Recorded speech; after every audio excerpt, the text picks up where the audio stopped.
Hello student, once again welcomes all of you. बेटा determinants में 4.2 complete कर चुके थे लास्ट क्लास तक। 4.2 में क्या था कि प्रॉपर्टीज़ का यूज़ करते हुए डिटर्मिनेंट्स की वैल्यू फाइंड करनी थी, ये हमको प्रूव करना था। और एक डिटर्मिनेंट की वैल्यू फाइंड करना अपन सीखे थे एक्सपेंशन मेथड द्वारा। ओके, तो आज अपन डिस्कस करेंगे नेक्स्ट टॉपिक पर इस एक्सरसाइज का। तो नेक्स्ट टॉपिक क्या है? Area of triangle. Area of triangle आपने लास्ट क्लास में भी स्टडी किया था। लास्ट क्लास में एरिया ऑफ ट्राइंगल का कौन सा मेथड आप पढ़ के आए हैं कोऑर्डिनेट में, कि जब ट्राइंगल्स के तीनों वर्टेक्सेस के कोऑर्डिनेट गिवन हो। ठीक है, तो यहाँ डिटर्मिनेंट्स द्वारा उस ट्राइंगल का एरिया फाइंड करेंगे। तो टॉपिक का नाम है area of triangle by using determinants. Area of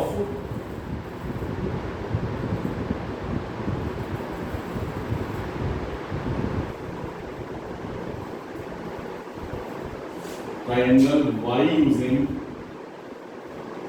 determinants।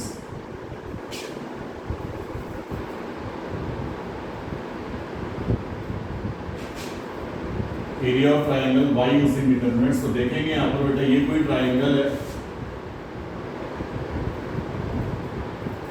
A B C whose vertices are x1 y1 x2 y2 x3 y3। तो आपने 10th में इस ट्राइंगल के एरिया का फॉर्मूला पढ़ा था 1/2 x1 और ये y2 minus y3 plus x2 y3 minus y1 and plus x3 y1 minus y2। Okay, तो अगर इस डिटरमिनेंट के इस ट्राइंगल के एरिया का जो फॉर्मूला है इसको डिटरमिनेंट फॉर्म में कन्वर्ट कर सकते हैं। तो ये इस तरह से आ जाएगा कि area of triangle is equal to half of, वो ध्यान से सुनेंगे, 1 x1 first column first vertex का कोऑर्डिनेट है x1 y1 x2 y2 and x3 y3। Third column को आप 1 1 1 बनाएंगे। क्लियर?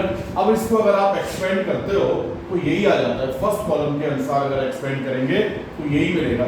तो ये जो डिटरमिनेंट की वैल्यू आएगी बेटा, यही एरिया ऑफ ट्राइंगल होगा। इसको मैं एक बार एक्सपेंड करके बता दे रहा हूँ। ठीक है, देखना जरा, half of expand along C1 column, ये आ जाएगा बेटा x1 इंटू ये माइनस ये y2 minus y3 minus x2, तो क्या आएगा y1 minus y3 plus x3, ये y1 माइनस y2। ये फिर देखिए जरा, half of x1 y2 minus y3, बेटा यहां से माइनस कॉमन ले ले, ये प्लस हो जाएगा और ये आ जाएगा y3 minus y1 plus x3 y1 minus y2। Okay, तो आपने देखा यही फॉर्मूला लास्ट क्लास में आप पढ़ के आए ना एरिया ऑफ ट्राइंगल्स का। तो एरिया ऑफ ट्राइंगल को इस डिटरमिनेंट द्वारा फाइंड किया जा सकता है। कैसे? वापस सुन लेंगे। फर्स्ट रो जो आएगा, आपके जो तीन वर्टेक्सेस के कोऑर्डिनेट दे रखे होंगे, तो उसमें x1 y1 x2 y2 x3 y3। तो फर्स्ट रो क्या आएगा? x1 y1 1, सेकंड रो x2 y2 1, third row x3 y3 1। और फिर इसको एक्सपेंड करेंगे। चाहे प्रॉपर्टी यूज कर सकते हो तो प्रॉपर्टी भी लगाएंगे। क्लियर? अब कुछ पॉइंट्स हैं उनको देख ले, फिर क्वेश्चंस करेंगे। ये सब आप पढ़ के आए हैं पहले। बेटा जब इसको कैलकुलेट करोगे एक सेकंड, तो कोई ना कोई नंबर तो आएगा ही आएगा। अब आप तो ये जानते हैं कि जो डिटरमिनेंट है वो पॉजिटिव भी आ सकता है और नेगेटिव भी आता है। डिटरमिनेंट की जो वैल्यू है वो पॉजिटिव भी आ सकती है और नेगेटिव भी आ सकती है, बट एरिया ऑलवेज पॉजिटिव। तो यहाँ पर आप साइन कौन सा लेंगे? पॉजिटिव साइन ही लेंगे और यहाँ लिखेंगे square unit. Square unit. Clear? Always take positive sign.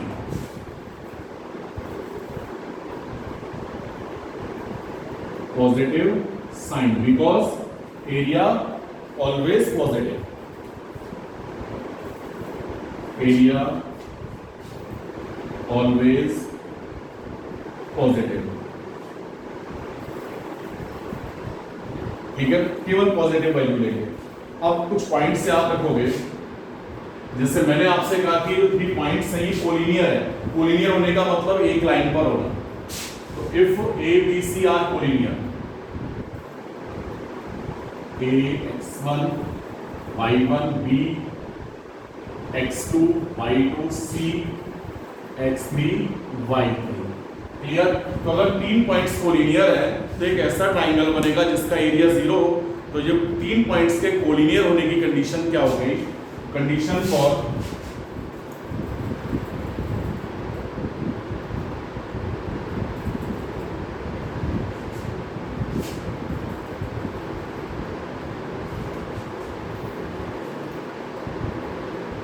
condition for colinarity of 3 points।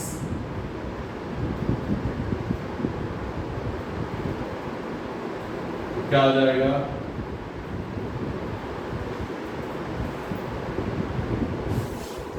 कि area of triangle is equal to 0। क्यों? 3 कोलिनियर पॉइंट से कोई ट्राइंगल नहीं बनता, बट आप ऐसा कह सकते हो कि ट्राइंगल तो बनता है, लेकिन ऐसा ट्राइंगल बनता है जिसका एरिया कैसा हो? 0।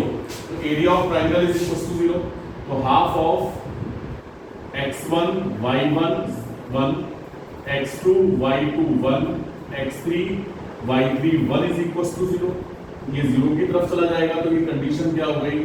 x1 y1 1 x2 y2 1 x3 y3 1 is equal to 0। तो अगर 3 पॉइंट्स कोलिनियर हैं तो उसकी जो कंडीशन है उसका मतलब क्या हुआ? Area of triangle is equal to 0। और ये तो फिर ऑटोमेटिक मिल जाएंगे। लेकिन 2 तरह के क्वेश्चंस पूछे जाते हैं इस टॉपिक पर, कोलिनियरिटी के पर, कि अगर 3 पॉइंट्स दे रखे हैं, क्वेश्चन वाला कहेगा प्रूव कीजिए कोलिनियर है, या क्वेश्चन वाला कहेगा चेक कीजिए कोलिनियर है। तो जहां प्रूव करने को कहे या चेक करने को कहे वहां तो सिंपल आप एरिया ऑफ ट्राइंगल फाइंड करेंगे इस तरह से, कुछ ना कुछ आएगा। अगर वो 0 आ जाए तब तो कोलिनियर हुए, अदरवाइज कोलिनियर नहीं हुए। ठीक है? लेकिन कई बार क्वेश्चन वाला कहता है कि जो 3 पॉइंट्स है वो कोलिनियर है, तो आगे कुछ भी प्रूव करने को कहे तो वहां इस कंडीशन की दोनों साइड लेकर चलेंगे। यानी अगर कोलिनियर गिवन है तब तो LHS RHS दोनों लेकर चलेंगे। कुछ ना कुछ प्रूव करने को कहेगा वो अपने आप मिलेगा, अपने को देखेंगे क्वेश्चंस। लेकिन जहां क्वेश्चन वाला कहे कि एरिया पॉइंट्स जो 3 पॉइंट्स गिवन है वो कोलिनियर है, ये चेक कीजिए, या कोलिनियर है ये प्रूव कीजिए, तो वहां आप ये दोनों साइड लेकर नहीं चलना है। वहां आपको क्या करना है? एरिया ऑफ ट्राइंगल निकालना है। अगर एरिया ऑफ ट्राइंगल 0 आ जाए तो कोलिनियर हो गए, ध्यान रखेंगे। तो 2 तरह से क्वेश्चंस पूछे जाएंगे। क्लियर? इसके बाद एक ये याद रखोगे, एक पॉइंट तो ये हो गया कोलिनियर वाला, एक ये हो जाएगा कि आपने जैसे 10th में पढ़ा होगा, वो सॉरी 11th में आपने ये पढ़ के आए हैं स्ट्रेट लाइन वाले चैप्टर में, कि 2 पॉइंट से पास होने वाली लाइन का इक्वेशन। तो 2 पॉइंट से पास होने वाली लाइन का इक्वेशन ये था y minus y1 is equal to m x minus ये y2 minus y1 upon x2 minus x1 और ये x माइनस x1। इन्हीं भी 2 पॉइंट से पास होने वाली लाइन का इक्वेशन ये आपने 11th में पढ़ा हुआ है। और जब इसको कैलकुलेट करते हैं तो स्टैंडर्ड फॉर्म आ जाता है बेटा स्ट्रेट लाइन का, ये ax plus by plus c equal to 0। तो ये तो 11th में पढ़ के आए। लेकिन अब स्ट्रेट लाइन का इक्वेशन फाइंड करना है आपको डिटरमिनेंट के द्वारा। तो क्या है? Equation of line of a line passes through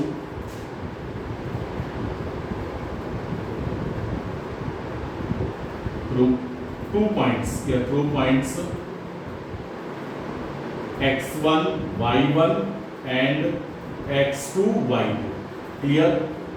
line का इक्वेशन फाइंड करना है। अब ध्यान से देखेंगे बेटा, इन 2 पॉइंट से तो ये लाइन पास हो ही रही है, a x1 y1 and b x2 y2। Clear? In 2 point से लाइन पास हो रही है, 2 नोन पॉइंट्स पता है, तो एक जनरल पॉइंट लेट कर लेंगे जो कि लाइन पर ही होगा P x, y। आप ये तो जानते ही हो, यहाँ जो x और y ये जनरल पॉइंट है, वेरिएबल पॉइंट्स इसको बोलते, बताया था आपको 11th में। ठीक है? तो आप क्या करोगे यहाँ पर, let P x, y on the line. जब भी P ऑन द लाइन है तो P A B कैसे हो गए? कोलिनियर हुए। देखेंगे then P A and B are collinear। जब कोलिनियर है तो area of triangle is equal to 0, अर्थात this is equal to 0। First row x y 1, second row x1 y1 1 x2 y2 1 is equal to 0। और जब इसको calculate करोगे इस तरह से इक्वेशन आ जाएगा ax plus by plus c equal to 0। फटाफट से नोट करिए, फिर एग्जांपल्स देखेंगे तो और क्लियर होगा। नोट कर लीजिए जल्दी से।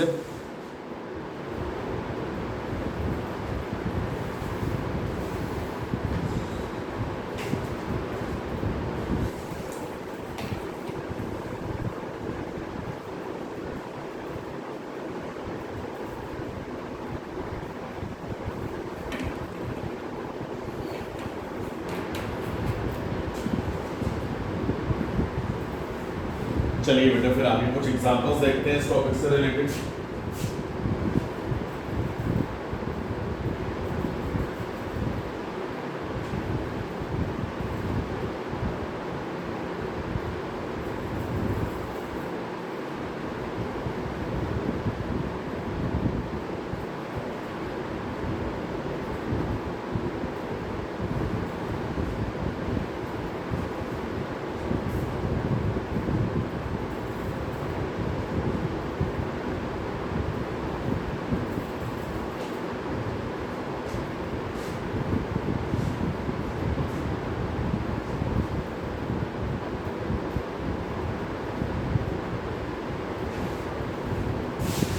देखो बेटा,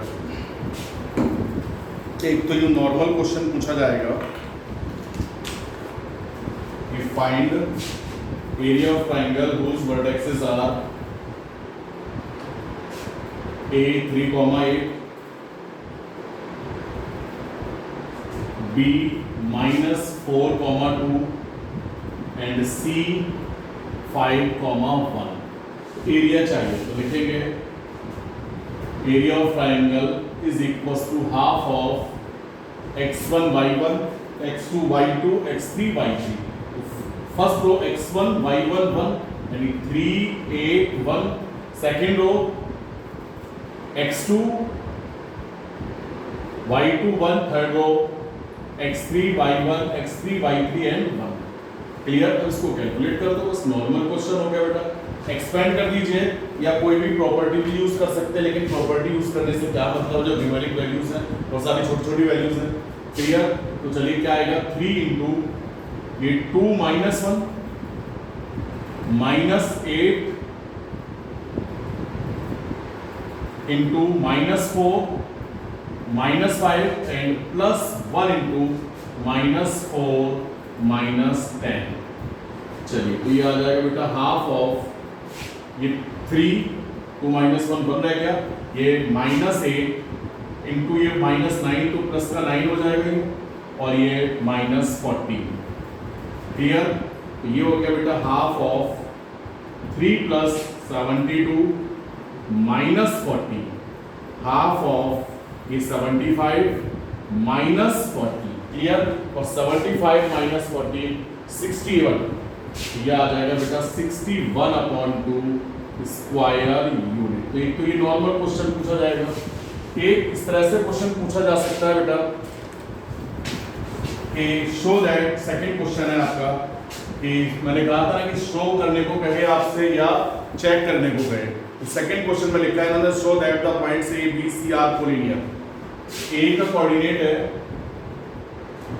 a, b + c, b का कोऑर्डिनेट है बेटा b, c + a and c है c, a + b। अब कोलिनियर प्रूफ करना है। वो कंडीशन जो कोलिनियरिटी का था कि area of triangle is equal to 0, उसको लेकर नहीं चलेंगे, आप तो सीधे सीधे एरिया फाइंड करेंगे। तो लिखेंगे area of triangles, area of triangle is equal to half of x1 y1 1, तो a b + c और ये 1, b c + a 1, c a + b और ये 1। क्लियर? चलिए एरिया फाइंड करेंगे। अब यहाँ प्रॉपर्टी यूज कर सकते हैं, 2 0 बना दें तो r1 goes to r1 - r3 and r2 goes to r2 - r3। तो half of a - c, b + c -a - c, बेटा b से b गया तो c - a बच रहा है और ये 1 माइनस 1 0। ओके चलिए, अच्छा एक सेकंड ये करने की कहाँ जरूरत पड़ रही है? तो एक सिंपल सा ऑपरेशन दिख रहा, ना कि इससे भी आता, लेकिन एक सिंपल ऑपरेशन दिख रहा है बेटा कि अगर इन दोनों को ऐड कर लें तो a plus B plus C, a plus B plus C, a plus B plus C, यानी क्या कर दीजिए c1 गोस टू या c2 goes to c2 plus c1। Clear?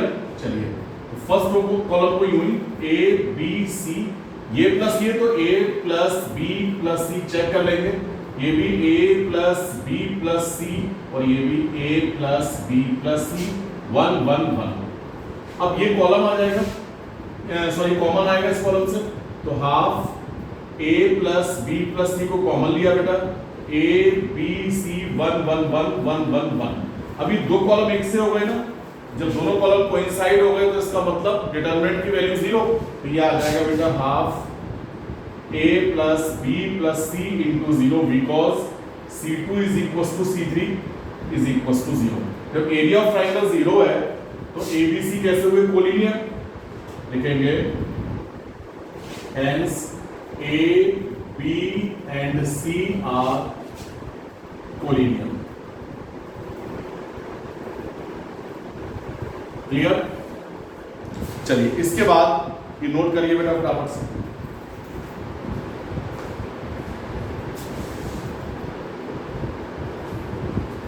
फिर देखिए नेक्स्ट क्वेश्चन क्या है।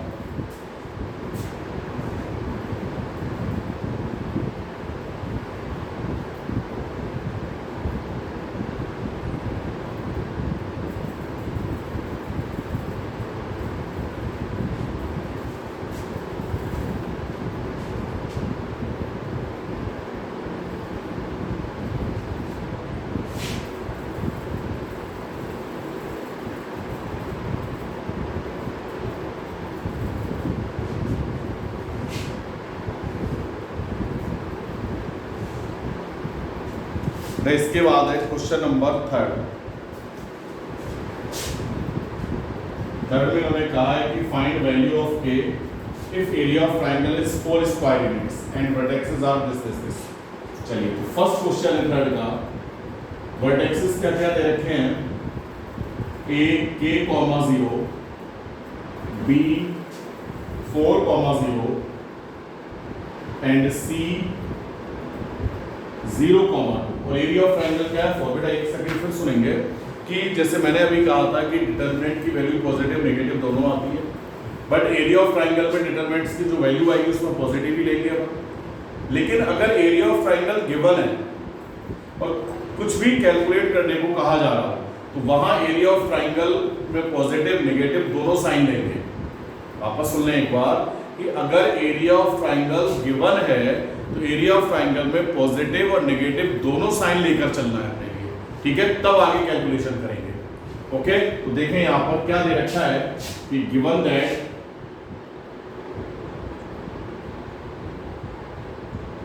Area of triangle ABC is equal to 4, plus minus 4 लिखेंगे बेटा, ध्यान रखेंगे, ठीक है? क्या लेंगे? Plus minus 4 square unit. तो ये आ जाएगा half of x1 y1 1 x2 y2 1 x3 y3 1 is equal to plus minus 4। 2 उधर चला जाएगा तो ये आ जाएगा, वैल्यू पुट करेंगे k, वैल्यू पूछा गया क्वेश्चन में k की वैल्यू, तो k 0 1 4 0 1 0 2 1 इज इक्वल टू 4 2 8 तो प्लस माइनस 8। क्लियर? कैलकुलेट करिए, एक्सपेंड कर दीजिए, तो k इंटू ये 0 माइनस 2, ये 0 हो चुका होगा, plus 1 into 4 2 8 minus 0 plus minus 8, तो ये आ जाएगा बेटा माइनस 2k, ये 0 और ये plus 8 is equal to plus minus 8। Okay चलिए अब प्लस साइन लेंगे, टेकिंग पॉजिटिव साइन, तो ये minus 2k plus 8 is equal to 8, 8 से 8 कैंसिल, तो k इज इक्वल टू 0 और माइनस साइन लेंगे तो क्या आएगा?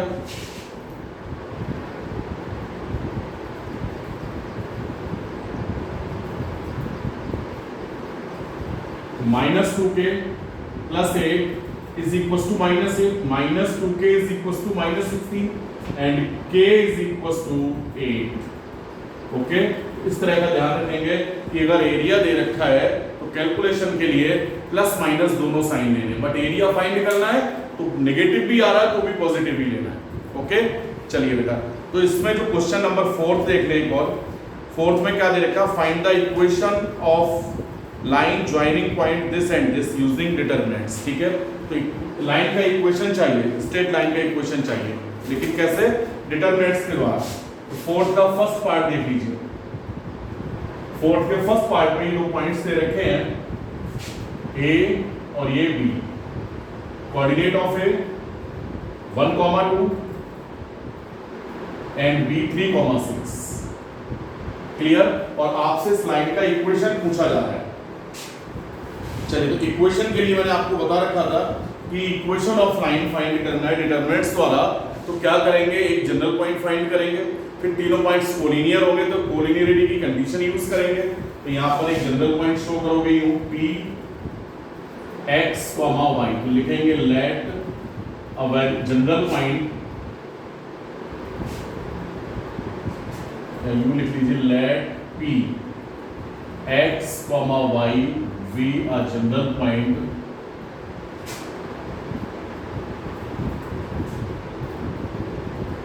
on the line। जब P लाइन पर ही है तो P A B कोलिनियर होंगे, लिखेंगे then P A and B are collinear. जब कोलिनियर है तो कोलिनियरिटी की कंडीशन यूज करेंगे, लेकिन बाय यूजिंग कंडीशन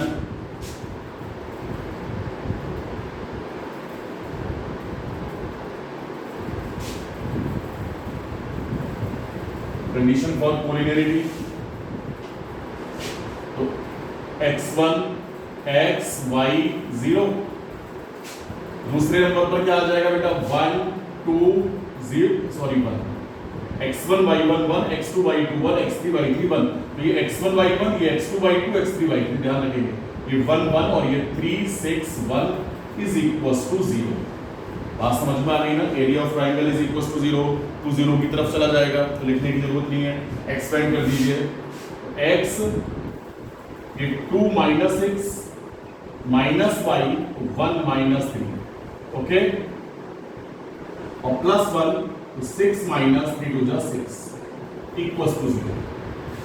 तो ये आ चुका होगा बेटा, क्या था ये 2 - 6 1 - 3।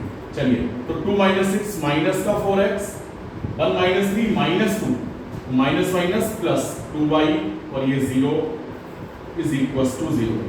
बेटा यहां से माइनस का 2 कॉमन ले लीजिए, तो ये आ जाएगा 2x - y is equal to 0।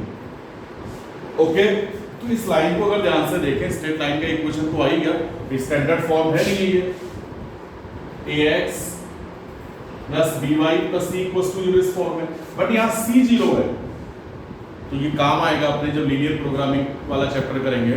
तो c 0 दिख रहा है तो आप समझ जाएंगे कि ये जो लाइन है वो ओरिजिन से पास होने वाली है, और c नॉट इक्वल टू 0 होता है तो लाइन दोनों एक्सिस से पास होता है। ओके, तो ये एक्सरसाइज कंप्लीट करेंगे आप। 5 तो क्वेश्चन ही है और 2 एग्जाम्पल है, फटाफट नोट करिए।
चलिए बेटा, इसके बाद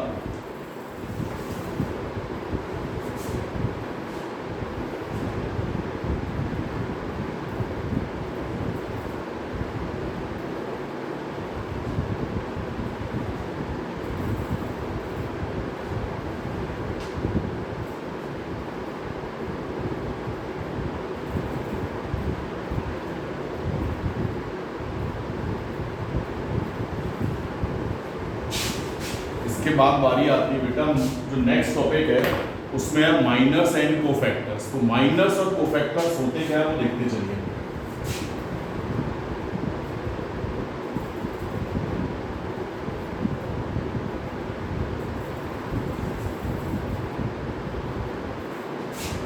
माइनर्स एंड कोफैक्टर्स। तो माइनर्स क्या है, पहले तो माइनर्स को समझेंगे। तो जैसे कोई मैट्रिक्स है, तो मैट्रिक्स अगर 2x2 या 3x3 स्क्वायर मैट्रिक्स की ही बात हो गई, कोई डिटरमिनेंट से रिलेटेड टॉपिक चल रहा है। तो अगर 2x2 का कोई मैट्रिक्स है तो उसमें 4 एलिमेंट्स होंगे, a11, a12, a21, a22।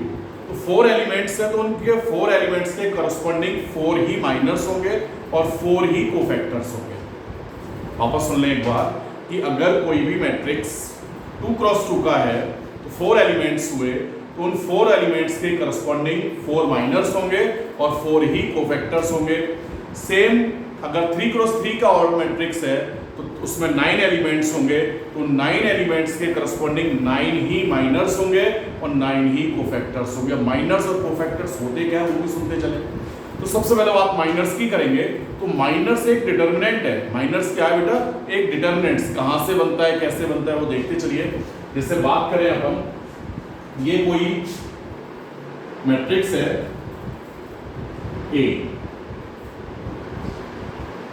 A11, A12, A13, okay,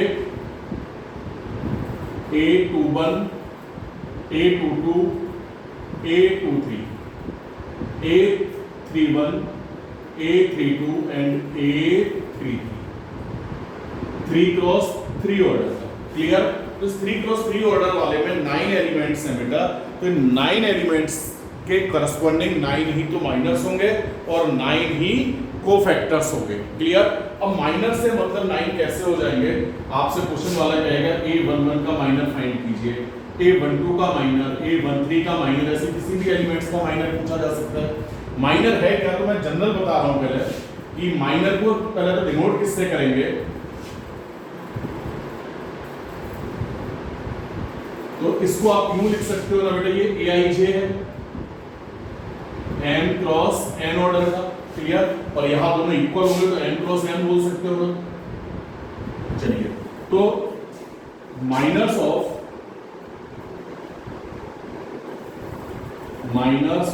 Aij। Clear? General बात हो गई।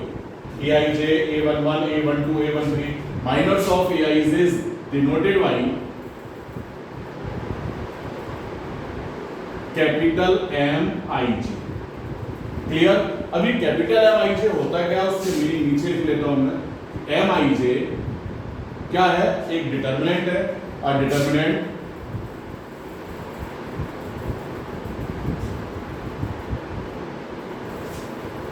obtained by deleting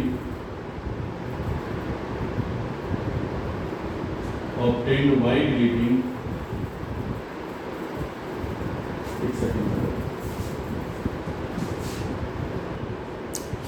तो क्या हो गया ये? आ determinant obtained by deleting ith row and jth column। Clear? एक ऐसा डिटर्मिनेंट, अगर ये A11 है तो A11 में फर्स्ट रो और फर्स्ट कॉलम को डिलीट कर दिया तो रेस्ट पार्ट जो बच रहा है ये M11 हो गया। A12 की बात करेंगे तो फर्स्ट रो और सेकंड कॉलम को डिलीट कर दें, ये दोनों जो बचेंगे इनसे बना हुआ जो डिटरमिनेंट होगा उसकी वैल्यू। क्लियर? अब जैसे मैंने यहाँ पर लिखा कि A11 का माइनर चाहिए, तो minor of A11 capital M11, तो क्या आ जाएगा? आ determinant obtain by deleting first row and first column. First row और फर्स्ट कॉलम, आप ऐसा भी कह सकते हो A11 से पास होने वाला रो और पास होने वाला कॉलम छोड़ दे, तो रेस्ट क्या बच गया, A122, A32, A23 और A33, और इसको कैलकुलेट कर लेंगे तो जो वैल्यू आएगी वो M11 की आ जाएगी, यानी A11 का माइनर होगा। उसी तरह से मैं आपसे कहूं कि माइनर ऑफ A32, क्लियर, क्या आ जाएगा, माइनर ऑफ A32 का मतलब capital M32 are determinants obtained by deleting third row and second column, third row and second column को डिलीट किया तो क्या बच गया बेटा, A11,